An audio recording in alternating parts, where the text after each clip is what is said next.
যুক্তরাষ্ট্রের সামরিক উপস্থিতি বাড়ার পর হরমুজ প্রণালীতে নৌ মহড়ার ঘোষণা। ইরানের পরমাণু অস্ত্র তৈরি রুখতে ব্যবস্থা নিতে প্রস্তুত মার্কিন সেনারা। ট্রাম্পের অনুরোধে ইউক্রেনে এক সপ্তাহ হামলা না চালানোর প্রতিশ্রুতি পুতিনের। বড় কিছু প্রস্তুতি মস্কোর, দাবি জেলেনস্কির। যুদ্ধ বন্ধে শান্তি আলোচনায় অগ্রগতি। গাজা যুদ্ধবিরতি ইস্যুতে অস্ত্র ত্যাগ নিয়ে আলোচনা হয়নি, দাবি হামাসের। শান্তিরক্ষী মোতায়েন বড় চ্যালেঞ্জ, মন্তব্য ট্রাম্পের। ইসরায়েলি হামলায় 4 ফিলিস্তিনি নিহত। চীনের সম্ভাব্য হামলা মোকাবেলায় যুদ্ধ প্রস্তুতিতে জোর তাইওয়ানের। অত্যাধুনিক ক্ষেপণাস্ত্র, ড্রোন নিয়ে সেনাবাহিনীর মহড়া। সমুদ্রে নিরাপত্তা নিশ্চিতই লক্ষ্য। এবং চাপের মুখে মিনেসোটায় অভিবাসন বিরোধী অভিযান কমানোর ইঙ্গিত ট্রাম্প প্রশাসনের। সরানো হবে আইসি এজেন্ট। গভর্নর পদে ডেমোক্র্যাট সিনেটরের প্রার্থিতা ঘোষণা।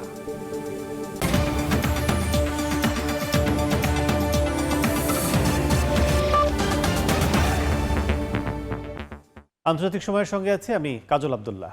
মধ্যপ্রাচ্যের জলসীমায় যুক্তরাষ্ট্রের সামরিক উপস্থিতি বাড়ানোর পর আগামী সপ্তাহে হরমুজ প্রণালীতে সরাসরি গোলাবর্ষণ সহ নৌ মহড়া চালানোর ঘোষণা দিয়েছে ইরান।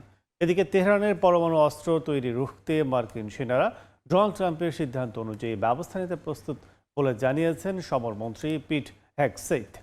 এমন পরিস্থিতিতে শুক্রবার আঙ্কারা সফরে যাচ্ছেন ইরানের পররাষ্ট্রমন্ত্রী। এদিকে সন্ত্রাসী তালিকায় ইরানের আইআরজিসির নাম অন্তর্ভুক্ত করেছে ইইউ। পারস্য উপসাগরে নাটকীয়ভাবে সামরিক উপস্থিতি বাড়ানোর পর ইরানের সময় ফুরিয়ে আসছে বলে হুঁশিয়ারি দিয়েছেন মার্কিন প্রেসিডেন্ট ডোনাল্ড ট্রাম্প। তার কিছু পরেই সামরিক বাহিনীতে 1000 অত্যাধুনিক ড্রোন যুক্ত করার কথা জানায় ইরান। এদিকে সম্ভাব্য মার্কিন হামলার আশঙ্কার মধ্যে আগামী সপ্তাহে হরমুজ প্রণালীতে সরাসরি গোলাবর্ষণ সহ নৌমহড়া চালানোর ঘোষণা দিয়েছে তেহরান। দেশটির রাষ্ট্রীয় গণমাধ্যম জানায় এই মহড়া পরিচালনা করবে আইআরজিসির নৌবাহিনী। তবে ইরানের বিরুদ্ধে কী ধরনের পদক্ষেপ নেওয়া হবে তা মার্কিন প্রেসিডেন্ট ডোনাল্ড ট্রাম্পের উপর নির্ভর করছে বলে জানিয়েছেন সমরমন্ত্রী পিট হেগসেথ। তিনি স্পষ্ট করে বলেন, ইরানের পারমাণবিক অস্ত্র তৈরি রুখতে ডোনাল্ড ট্রাম্পের সিদ্ধান্ত অনুযায়ী মার্কিন সামরিক বাহিনী ব্যবস্থা নিতে প্রস্তুত। তবে মার্কিন কর্মকর্তারা বলছেন, ট্রাম্প এখনও বিকল্পগুলো পুনর্বিবেচনায় রেখেছেন। ইরানে হামলা হলে তাতে যুক্তরাষ্ট্রকে যুক্তরাজ্য সহযোগিতা করবে না, এমন তথ্য উঠে এসেছে গণমাধ্যমের প্রতিবেদনে। এদিকে রাশিয়ার রাষ্ট্রীয় পারমাণবিক সংস্থা রোসাটম জানিয়েছে, ইরানের বুশেহর পারমাণবিক বিদ্যুৎ কেন্দ্র থেকে তাদের কর্মীদের সরিয়ে নেওয়ার প্রয়োজন হলে মস্কো পুরোপুরি প্রস্তুত। ইরান ও যুক্তরাষ্ট্রের মধ্যে সংঘাত নিরসনে কূটনীতিক তৎপরতা চালিয়ে যাচ্ছে আঞ্চলিক শক্তিগুলো। মধ্যস্থতায় কাজ করছে তুরস্ক। তুর্কি পররাষ্ট্রমন্ত্রী হাকান ফিদান বলেছেন, ইরানের বিরুদ্ধে সামরিক অভিযান চালানো হলে তা ভুল সিদ্ধান্ত হবে। এখনও কূটনৈতিক সমাধানের সুযোগ আছে উল্লেখ করে দুদেশকে আলোচনার মাধ্যমে বিরোধ মেটানোর আহ্বান জানান তিনি। এমন পরিস্থিতিতে শুক্রবার আঙ্কারা সফরে যাচ্ছেন ইরানের পররাষ্ট্রমন্ত্রী আব্বাস আরাকচি। ইরানের সাম্প্রতিক সরকার বিরোধী বিক্ষোভে কঠোর দমন পীড়নের অভিযোগে দেশটির বিরুদ্ধে নতুন নিষেধাজ্ঞা আরোপ করেছে ইউরোপীয় ইউনিয়ন। একই সঙ্গে ইউক্রেন যুদ্ধে রাশিয়াকে সমর্থন দেওয়ার অভিযোগে সংশ্লিষ্ট ব্যক্তি ও প্রতিষ্ঠানের ওপরে নিষেধাজ্ঞা আরোপ করা হয়েছে। এদিন ইউর পররাষ্ট্রমন্ত্রীরা আইআরজিসিকে আনুষ্ঠানিকভাবে সন্ত্রাসী সংগঠনের তালিকায় অন্তর্ভুক্ত করার বিষয়ে একমত হন। নাসরিন রুমি, সময় সংবাদ। আন্তর্জাতিক সময় আরও থাকছে। ভিসা ছাড়াই চীন ভ্রমণ করতে পারবেন ব্রিটিশরা। শি জিনপিং এর সঙ্গে চুক্তি সই কিয়ার স্টারমারের। বেইজিং লন্ডন সম্পর্কে উদ্বেগ ট্রাম্পের। গাজা যুদ্ধবিরতি ইস্যুতে নিরস্ত্রীকরণ নিয়ে কোনো আলোচনা হয়নি বলে দাবি করেছে ফিলিস্তিনের স্বাধীনতাকামী সংগঠন হামাস। যুক্তরাষ্ট্র সমর্থিত প্রশাসনিক কমিটি সংগঠনটির অনুমতি ছাড়া গাজায় প্রবেশ করতে পারবে না বলেও সাফ জানায় তারা। এদিকে উপত্যকায় যুদ্ধবিরতির দ্বিতীয় ধাপে হামাসকে নিরস্ত্রীকরণ ও আন্তর্জাতিক শান্তিরক্ষী মোতায়েন বড় চ্যালেঞ্জ বলে মন্তব্য করেছেন মার্কিন প্রেসিডেন্ট ডোনাল্ড ট্রাম্প। এর মধ্যেই গাজায় অব্যাহত ইসরায়েলি হামলায় 4 ফিলিস্তিনি নিহত হয়েছেন। যুদ্ধবিরতির মধ্যেও গাজায় থামেনি দখলদারদের আগ্রাসন। স্থানীয় সময় বৃহস্পতিবারও উপত্যকার খান ইউনিসে ইসরায়েলি বাহিনীর গুলিতে কয়েকজন ফিলিস্তিনি হতাহত হয়েছেন। উপত্যকার দক্ষিণে সীমান্ত অতিক্রম করার সময় একজনকে হত্যা করেছে নেতানিয়াহু বাহিনী। গাজার স্বাস্থ্য মন্ত্রণালয় বলছে, অক্টোবরের যুদ্ধবিরতির পর থেকে নেতানিয়াহু বাহিনীর হামলায় অন্তত 490 জন নিহত হয়েছেন।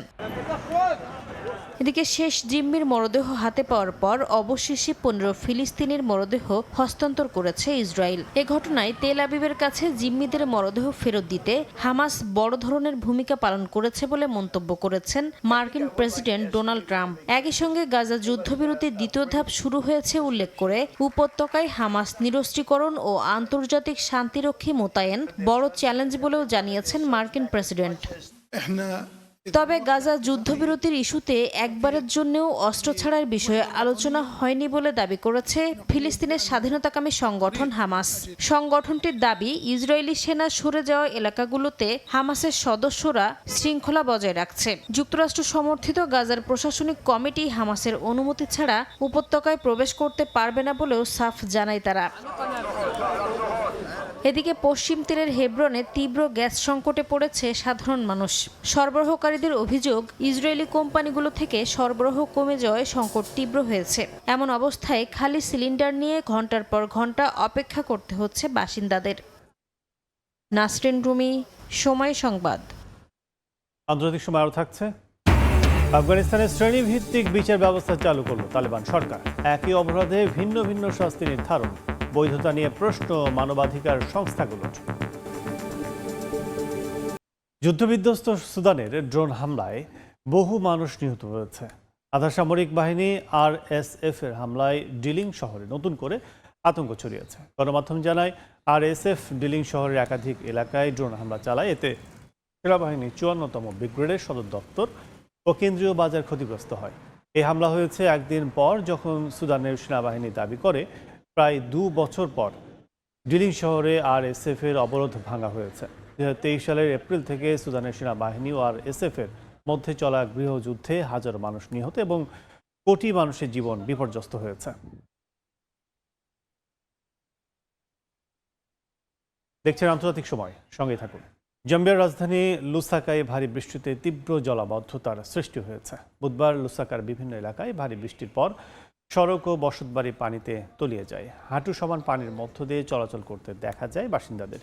স্কুল শিক্ষার্থীরা জমে থাকা পানি পেরিয়ে ক্লাসে পৌঁছানোর চেষ্টা করে। এ ঘটনায় এখন পর্যন্ত কোনো প্রাণহানি বা আহতের খবর পাওয়া যায়নি। বসতবাড়ি ও সড়কে জমে থাকা পানিতে দুর্ভোগ বাড়তে থাকে বলে জানান বাসিন্দারা।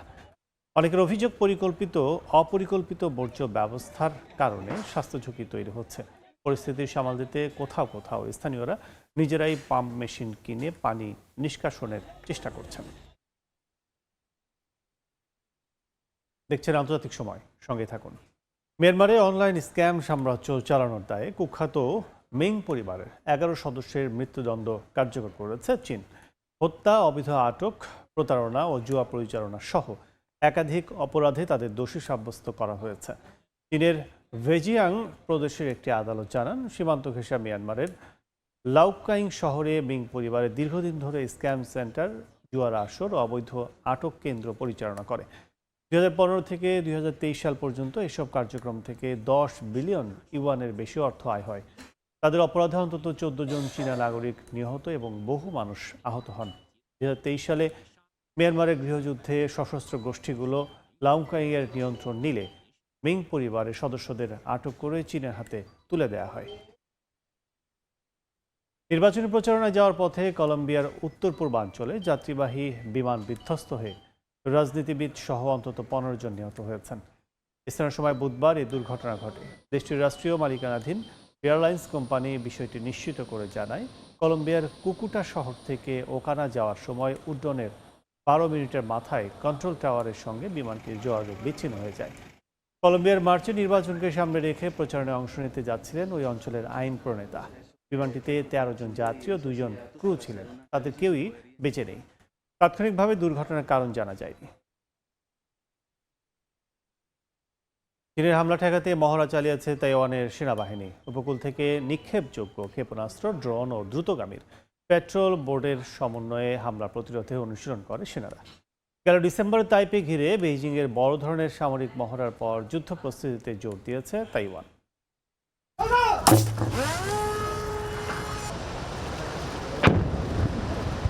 স্থানীয় সময় বৃহস্পতিবার তাইওয়ানের সামরিক বাহিনী সমুদ্রপথে চীনের সম্ভাব্য হামলা প্রতিহতে মহড়া চালায়। ক্ষেপণাস্ত্র ব্যবস্থা, ড্রোন এবং দ্রুতগামীর পেট্রোল বোট ব্যবহার করে শত্রুপক্ষকে ঠেকানোর কৌশল অনুশীলন করে সেনারা। এই মহড়ায় নৌ ও উপকূলীয় বাহিনীকে সম্পূর্ণভাবে একীভূত করা হয়েছে। অনুপ্রবেশের বিরুদ্ধে আগাম প্রতিরোধমূলক ব্যবস্থাও নেওয়া হয়েছে, যাতে সামুদ্রিক নৌপথের নিরাপত্তা নিশ্চিত করা যায়। চলতি সপ্তাহের শুরুতে আলাদা মহড়ায় চীনা বাহিনী যদি পেংহু দ্বীপপুঞ্জ দখল করে সেটিকে ঘাঁটি হিসেবে ব্যবহার করে, সেক্ষেত্রে যুক্তরাষ্ট্রের তৈরি হিমার্স রকেট সিস্টেম দিয়ে কিভাবে পাল্টা আঘাত হানা যায় সেটি দেখানো হয়। পেংহু দ্বীপপুঞ্জ তাইওয়ান প্রণালীর কৌশলগত গুরুত্বপূর্ণ স্থানে অবস্থিত। এর আগে গেল ডিসেম্বরে তাইওয়ান ঘিরে বড় ধরনের সামরিক মহড়া চালায় চীন। এতে বিপুল সংখ্যক যুদ্ধ বিমান, নৌযান এবং ক্ষেপণাস্ত্র ব্যবহার করা হয়। এরপরই হামলা প্রতিরোধে বাস্তব যুদ্ধ অনুকরণে প্রস্তুতি জোরদার করেছে তাইপে। বিশ্লেষকদের মতে চীনের জন্য তাইওয়ানে আক্রমণ করা কঠিন, কেননা প্রথমে প্রণালী পার হতে হবে, এরপর সমুদ্রে সীমিত সংখ্যক বাহিনী নামাতে হবে, যা চ্যালেঞ্জের। রাইসা জান্নাত, সময় সংবাদ। জন অসন্তোষ আর রাজনৈতিক চাপের মুখে অবশেষে যুক্তরাষ্ট্রের মিনেসোটা অঙ্গরাজ্যে অভিযান কমানোর ইঙ্গিত দিলেন হোয়াইট হাউসের সীমান্ত বিষয়ক প্রধান টম হোম্যান। স্থানীয় সময় বৃহস্পতিবার এক সংবাদ সম্মেলনে তিনি বলেন, পরিস্থিতি নিয়ন্ত্রণে এলে ফেডারেল এজেন্টদের সংখ্যা ধাপে ধাপে কমানো হবে। একই সঙ্গে জননিরাপত্তা অগ্রাধিকার দেওয়ার কথা জানিয়েছে প্রশাসন। এমন পরিস্থিতিতে মিনেসোটার গভর্নর পদে প্রার্থিতা ঘোষণা করলেন ডেমোক্রেট সিনেটর অ্যামি ক্লোবুশার। যুক্তরাষ্ট্রের মিনেসোটায় ফেডারেল ইমিগ্রেশন অভিযানের ভবিষ্যৎ নিয়ে বড় ধরনের বার্তা দিলেন হোয়াইট হাউসের সীমান্ত বিষয়ক প্রধান টম হোম্যান। মিনিয়াপলিসে স্থানীয় সময় বৃহস্পতিবার এক সংবাদ সম্মেলনে মিনেসোটায় মোতায়েন করা ফেডারেল এজেন্টদের জন্য একটি ড্রডাউন প্ল্যান তৈরির নির্দেশ দেওয়ার কথা জানান তিনি। বলেন, বড় বড় অভিযান ও সড়কের তল্লাশির পরিবর্তে ফেডারেল এজেন্টরা নির্দিষ্ট ও পরিকল্পিত অভিযান পরিচালনা করবে। এ সময় হোম্যান স্বীকার করেন, অভিযানের সময় কিছু ক্ষেত্রে পেশাদার আচরণের ঘাটতি ছিল। তিনি বলেন, যারা দায়িত্বে থেকে ভুল করবে তাদের বিরুদ্ধে কঠোর ব্যবস্থা নেওয়া হবে বলেও বার্তা দেন তিনি। হোম্যান বলেন, ইতোমধ্যে অঙ্গরাজ্যের governor Tim Walz, attorney general Keith Ellison ও মেয়র জ্যাকব ফ্রের সঙ্গে বৈঠক করেছেন তিনি। চলমান সমস্যার পুরোপুরি সমাধান না হওয়া পর্যন্ত অঙ্গরাজ্যে থাকার কথাও জানান হোম্যান। এদিকে অভিবাসন কর্মকর্তাদের অবৈধ অভিবাসীদের বিরুদ্ধে অভিযানের নামে ব্যাপক ধরপাকড় ও গুলিতে 2 মার্কিন নাগরিক নিহতের ঘটনায় ওয়াশিংটনের উপর চাপ বাড়ছে। এমনকি নিজ দল রিপাবলিকানদের মধ্যেও সমালোচনার মুখে পড়েছেন ট্রাম্প প্রশাসন। নানা সমালোচনার মধ্যেও থেমে নেই অবৈধ অভিবাসীদের বিরুদ্ধে অভিযান। দেশটির ইমিগ্রেশন অ্যান্ড কাস্টমস এনফোর্সমেন্ট আইসিই জানায়, মেইন অঙ্গরাজ্যে চলমান অভিযানে চলতি মাসের শেষের দিকে মাত্র 4 দিনে 2 শতাধিক অবৈধ অভিবাসী গ্রেপ্তার করা হয়েছে। গ্রেপ্তারকৃতরা গুরুতর অপরাধে জড়িত বলেও দাবি আইসিইর। চলমান উত্তেজনার মধ্যেই মিনেসোটার গভর্নর পদে প্রার্থিতা ঘোষণা করেছেন ডেমোক্র্যাট সিনেটর অ্যামি ক্লোবুশার। মিনেসোটার রাস্তায় হাজার হাজার আইসিই এজেন্টদের পাঠানোর কারণেই বিভাজন আরও বেড়েছে বলে মন্তব্য করেছেন ক্লোবুশার। নাসরিন রুমি, সময় সংবাদ। শিগগিরই যুক্তরাজ্যের নাগরিকরা ভিসা ছাড়া 30 দিনের জন্য চীনে ভ্রমণ করতে পারবেন বলে জানিয়েছেন ব্রিটিশ প্রধানমন্ত্রী কিয়ার স্টারমার। চীন সফরে বেশ কয়েকটি চুক্তি স্বাক্ষর করেছেন তিনি। এদিকে বেইজিংয়ের সঙ্গে ব্রিটেনের ঘনিষ্ঠ সম্পর্কে উদ্বেগ প্রকাশ করেছেন মার্কিন প্রেসিডেন্ট ডোনাল্ড ট্রাম্প। স্থানীয় সময় বৃহস্পতিবার যুক্তরাজ্য চীন বিজনেস কাউন্সিল অনুষ্ঠিত হয়। এদিন সভায় 60 ব্রিটিশ এবং 50 চীনা কোম্পানি দুদেশের বাণিজ্য, বিনিয়োগ এবং শিল্প সহযোগিতা নিয়ে সরাসরি আলোচনা করে। দুদেশই বাণিজ্যিক কার্যক্রম সম্প্রসারণে সম্মত হয়। ব্রিটিশ প্রধানমন্ত্রী কিয়ার স্টারমারের চীন সফরে দুদেশের মধ্যে ব্যবসায়িক সম্পর্ক গভীর করতে বেশ কয়েকটি চুক্তি স্বাক্ষরিত হয়েছে, যার মধ্যে রয়েছে 30 দিন পর্যন্ত ভিসা ছাড়াই ব্রিটিশ নাগরিকদের চীন ভ্রমণে বেইজিংয়ের সম্মতি। একই সঙ্গে ব্রিটেনের হুইস্কির ওপর চীনের আমদানি শুল্ক 10% থেকে কমিয়ে 5% করা হয়েছে। পাশাপাশি যুক্তরাজ্য ভিত্তিক ফার্মাসিউটিক্যালস অ্যাস্ট্রাজেনেকা চীনে ১,৫০০ কোটি মার্কিন ডলার বিনিয়োগের ঘোষণা দেয়। ডাউনিং স্ট্রিট জানিয়েছে, এই ঘোষণার মধ্য দিয়ে বেইজিংয়ের সঙ্গে সম্পর্ক উন্নত করার চেষ্টায় ফ্রান্স, জার্মানি, ইতালি, অস্ট্রেলিয়া ও জাপানের সঙ্গে এক কাতারে যোগ দিল লন্ডন। এর আগে স্থানীয় সময় বৃহস্পতিবার সকালে বেইজিংয়ের গ্রেট হল অব দ্য পিপলে বৈঠকে বসেন চীনা প্রেসিডেন্ট শি জিনপিং ও ব্রিটেনের প্রধানমন্ত্রী কিয়ার স্টারমার। বৈঠকের শুরুতেই যুক্তরাজ্যের সঙ্গে কৌশলগত অংশীদারিত্ব গড়ে তুলতে চীন প্রস্তুত বলে জানান প্রেসিডেন্ট শি জিনপিং। বিশ্বশান্তি ও স্থিতিশীলতার জন্য দুদেশের মধ্যে নিয়মিত সংলাপ জরুরি বলেও উল্লেখ করেন তিনি। অপরদিকে চীনের সঙ্গে সম্পর্ক উন্নয়নের মাধ্যমে যুক্তরাজ্যে অর্থনৈতিক প্রবৃদ্ধি ও কর্মসংস্থান বাড়ানোর আশাবাদ ব্যক্ত করেন ব্রিটিশ প্রধানমন্ত্রী কিয়ার স্টারমার। এদিকে মার্কিন প্রেসিডেন্ট ডোনাল্ড ট্রাম্প সতর্ক করে বলেছেন, চীনের সঙ্গে ঘনিষ্ঠ সম্পর্ক যুক্তরাজ্যের নিরাপত্তার জন্য ঝুঁকি হতে পারে। ভিসা ছাড়াই যুক্তরাজ্যে চীনে ভ্রমণ ও হুইস্কি শুল্ক হ্রাসের পদক্ষেপে উদ্বেগ প্রকাশ করেছেন ট্রাম্প। মার্কিন প্রেসিডেন্টের এমন মন্তব্য আন্তর্জাতিক কূটনীতি ও যুক্তরাজ্য চীন সম্পর্ককে নতুন বিতর্কের মুখে নিয়ে এসেছে বলছেন বিশ্লেষকরা। নাসরিন রুমি, সময় সংবাদ। যুক্তরাজ্য থেকে অবৈধভাবে অভিবাসী পাচারের চেষ্টার সময় ন্যাশনাল ক্রাইম এজেন্সির অভিযানে ধরা পড়েছে একটি সংঘবদ্ধ চক্র। এতে মূল হোতাসহ ৫ জনকে গ্রেফতার করেছে এনসিএ, যাদের মধ্যে ৪ জনই বাংলাদেশি। তাদের বিরুদ্ধে লন্ডন থেকে ট্যাক্সিতে এনে অভিবাসীদের লরিতে তুলে ভোডার বন্দরের পথে নেয়ার অভিযোগ রয়েছে। লন্ডন থেকে শোয়েব করে রিপোর্টে বিস্তারিত। যুক্তরাজ্যের রাজধানী লন্ডন থেকে ফ্রান্সে পাড়ি জমাচ্ছিলেন ২৩ বাংলাদেশি। শহরের বিভিন্ন জায়গা থেকে ট্যাক্সিতে করে তাদের নেওয়া হয় কেন্টের হুইটস্টেবল এলাকার কাছাকাছি। পরিকল্পনা ছিল একটি লরিতে তুলে ডোবার ফেরি বন্দরের দিকে পাঠানো হবে।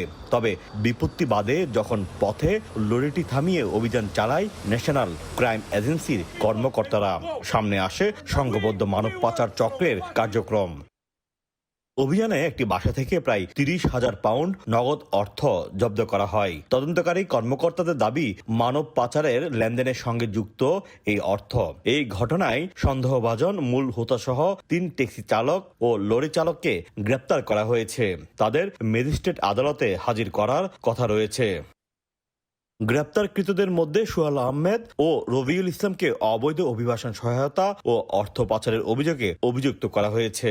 কাশিম জান, শামীম আহমেদ এবং ইউক্রেনে জন্ম নেওয়া রোমানিয়ান পাসপোর্টধারী ইভান গারাগারের বিরুদ্ধেও অবৈধ অভিবাসন সহায়তার অভিযোগ আনা হয়েছে। এনসিএ জানায়, এর আগেও যুক্তরাজ্য থেকে পাকিস্তানি ও বাংলাদেশিদের লরির মাধ্যমে বাইরে পাঠানোর একাধিক চেষ্টা করে চক্রটি। তাদের দাবি, মানব পাচারে জড়িত অপরাধ চক্র শুধু অভিবাসীদের জীবনকেই ঝুঁকিতে ফেলে না, হুমকির মুখে ফেলে যুক্তরাজ্য ফ্রান্স সীমান্ত নিরাপত্তাকেও।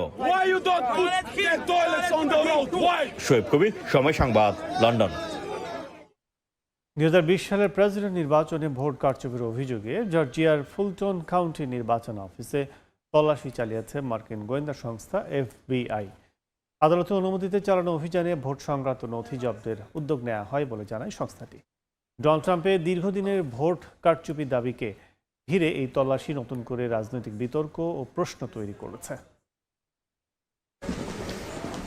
গত সপ্তাহে সুইজারল্যান্ডের দাভোসে বিশ্ব রাজনৈতিক ও ব্যবসায়িক নেতাদের সামনে বক্তব্য দিতে গিয়ে ট্রাম্প আবারও দাবি করেন ২০২০ সালের নির্বাচন ছিল কারচুপিপূর্ণ। তিনি বলেন, নির্বাচনে যা করা হয়েছে তার জন্য সংশ্লিষ্টদের বিরুদ্ধে শিগগিরই মামলা হবে এবং তারা বিচারের মুখোমুখি হবে। একই সঙ্গে সামাজিক যোগাযোগ মাধ্যমে ট্রাম্প দাবি করেন, নির্বাচনের স্বচ্ছতা নিশ্চিত করতে ফেডারেল সরকারের আরও সক্রিয় হওয়া উচিত।